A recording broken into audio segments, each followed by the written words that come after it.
Hello, I'm Chris Cummings. I'm the CEO of Petra Technologies, and we provide rock-solid IT every day.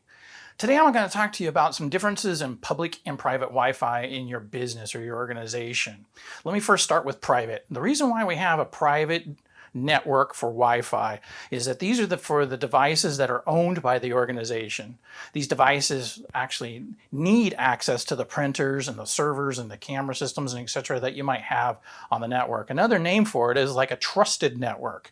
So typically there's more firewalls enforced for greater internet security, and all the computers have software on them that monitors the health and the security of the computer, and all the computers on this network are known and have a purpose within the organization.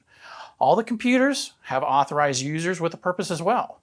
And so that then allows us then to keep that separate from what we call the public network. The public network is a Wi-Fi that is also provided by the organization, but there's devices on the Wi-Fi that are not owned by the organization.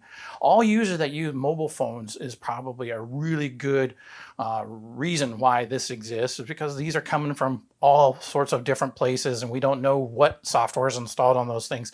And so typically we also call this the untrusted network, because typically there's less firewall enforcement. Devices are not vetted. The devices could have any app that the user installed, and this might be even tablets and iPhones and Androids.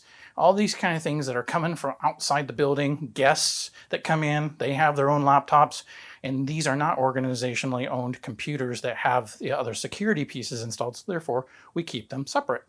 And it's also just for best security, not to have them being able to access your servers and things like that on the inside as well.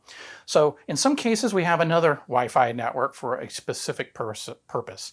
This is usually called IoT, or the Internet of Things. Now believe me, I didn't make that term up, but this is so that we can put wireless thermostats, cameras, wireless security locks, and all those kind of things on its own Wi-Fi too, because we don't want the guests into those, and we don't necessarily need to have the traffic on the internal network. And so there's a little bit of a hybrid that actually comes into play with separate rules, and this may vary on depending on what the purpose is. So all of those access rules for that are then just written just for that purpose.